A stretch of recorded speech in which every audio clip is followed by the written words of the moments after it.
بسم اللہ الرحمن الرحیم۔ آج ہم ہماری کتاب اردو کے سبق نمبر 20 میں آئے ہوئے سوالات و جوابات اور جو کچھ سبق کے اندر آئے ہیں یہ ساری چیزیں دیکھنے والے ہیں۔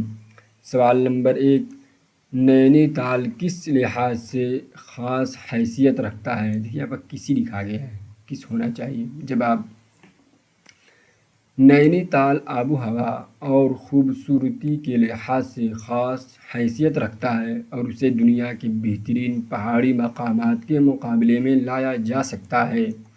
بے شک۔ سوال نمبر 2، نینی تال کہاں واقع ہے؟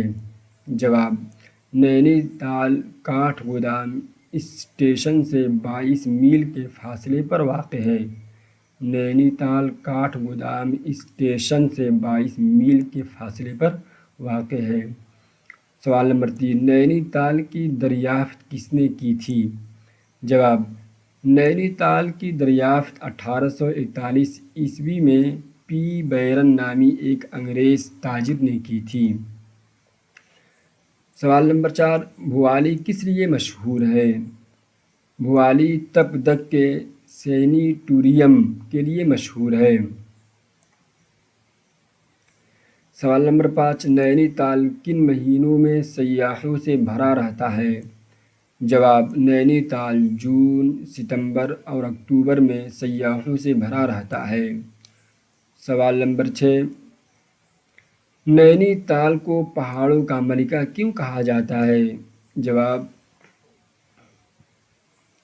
نینی تال کو اس کی دلکشی اور خوبصورتی کی وجہ سے پہاڑوں کی ملکہ کہا جاتا ہے۔ سوال کے جوابات پورے ہو گئے۔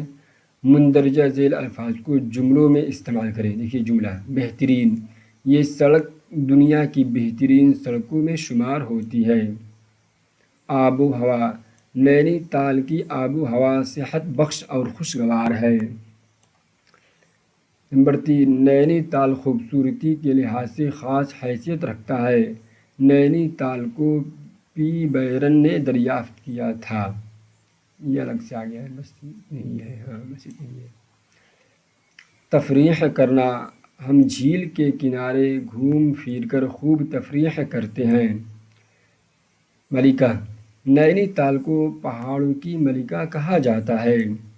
4 اسم خاص اور 4 اسم عام۔ اسم خاص سے مراد اسم معرفہ اور اسم عام سے مراد اسم نکرہ۔ جب کسی لفظ سے کسی خاص چیز کا پتہ لگے تو اس کو اسم خاص یا اسم معرفہ کہتے ہیں، اور اگر کسی چیز سے کسی کے بارے میں عام معلوم ہو تو اس کو اسم نکرہ یا اسم عام کہتے ہیں۔ جیسے نینی تال یہ خاص چیز ہے، اس لیے اس کو اسم خاص بولیں گے۔ کاٹھ گودام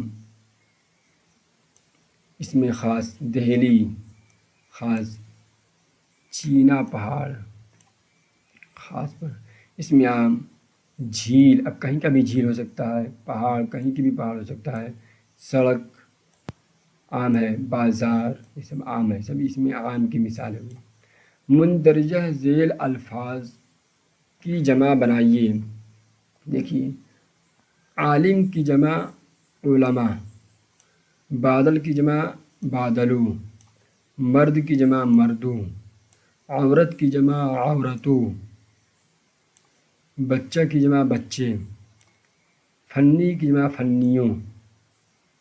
چلیے سبق نمبر 20 بھی پورا ہوا۔ اللہ تعالیٰ کے فضل و کرم سے سب اپنے اپنے کاپی میں نوٹ کر لیجیے گا۔ وآخر دعوانا الحمد للہ رب العالمین۔